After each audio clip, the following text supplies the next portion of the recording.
आपको श्री गोपाल नारसन का नमस्कार। डिवाइन मिरर हिंदी चैनल में आपका बहुत बहुत स्वागत है।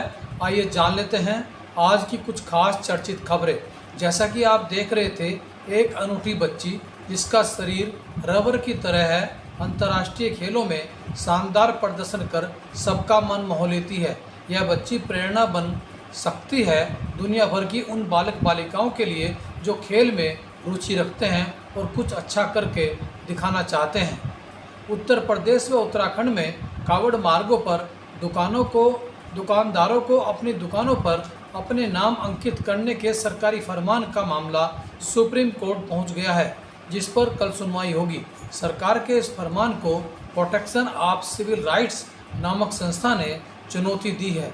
वहीं कांग्रेस समाजवादी पार्टी द्वारा इसका विरोध करने के साथ ही भाजपा के गठबंधन सहयोगी दलों जनता दल यूनाइटेड व राष्ट्रीय लोकदल ने भी उत्तर प्रदेश सरकार से उक्त आदेश को वापस लेने की मांग की है।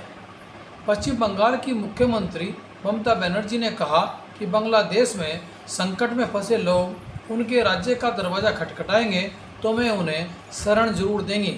उन्होंने संयुक्त राष्ट्र के प्रस्ताव का हवाला देते हुए पार्टी के शहीद दिवस रैली में कहा कि हम बांग्लादेश के मामलों पर बोल नहीं सकते, लेकिन मानवीय आधार पर पीड़ितों को शरण जरूर दे सकते हैं। सरकार ने प्रत्येक नागरिक को मुफ्त इंटरनेट का अधिकार देने वाले एक निजी विधेयक को विचार के लिए मंजूरी दे दी है। मार्क्सवादी कम्युनिस्ट पार्टी के सदस्य वी शिवदासन ने दिसंबर 2023 में यह विधेयक राज्यसभा में पेश किया था, जिसका मकसद दूर दराज क्षेत्रों तक लोगों को संचार सुविधा का अधिकार उपलब्ध कराना है। मध्य प्रदेश के जोरोट गांव में अपनी ज़मीन पर सड़क निर्माण का विरोध कर रही 2 महिलाओं को जिंदा ही दफन करने की कोशिश की गई।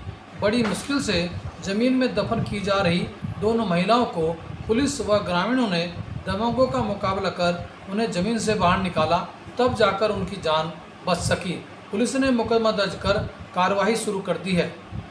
केदारनाथ मार्ग पर रुद्रप्रयाग के निकट 3 शिव भक्तों की पहाड़ी पत्थर गिरने से दुखद मृत्यु हो गई, जबकि 5 लोग घायल हो गए हैं। मृतकों में रुद्रप्रयाग का अनुराग बिष्ट, नागपुर महाराष्ट्र के किशोर अरुण पराटे व सुनील महादेव काले शामिल हैं।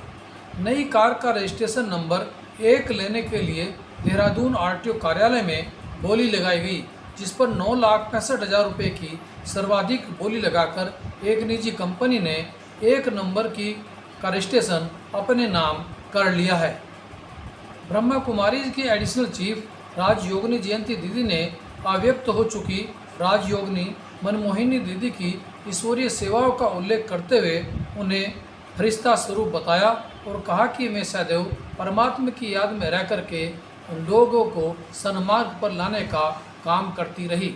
इसी पर देखिए आज का हमारा यह प्रेरक वीडियो।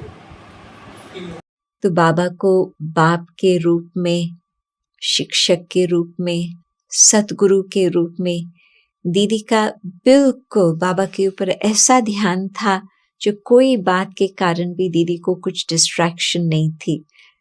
बाप के रूप में प्यार लेना और देना और फिर औरों को भी बाबा के नजदीक लाना, उन्हों को भी ऐसे लगे कि बाबा हमारा बाबा है। और फिर शिक्षक के रूप में दीदी बिल्कुल एक्यूरेट। उन दिनों में तो सभी पट पर ही बैठते थे और दीदी की टांग थोड़ी ठीक नहीं थी, परंतु तो भी दीदी पक्का स्टूडेंट और दीदी बिल्कुल एक्यूरेट बाबा की मुरली को ध्यान से सुनना और नोट्स लेना। और सतगुरु जिस समय बाबा दृष्टि देते थे तो दीदी बिल्कुल लगता था कि जैसे कि गायब हो गई, कहाँ उड़ के चली गई। और फिर साथ साथ दीदी का बाबा के साथ एक बहुत विशेष संबंध था सखा के रूप में। और सखा के रूप में दीदी बिल्कुल ऐसे ही बाबा के साथ हल्की होती थी, इतना फ्रीली बातचीत करना, इतना प्यार से बाबा के साथ लेन देन करना, बिल्कुल लगता था कि दीदी ने बाबा को अपना फ्रेंड बना लिया है।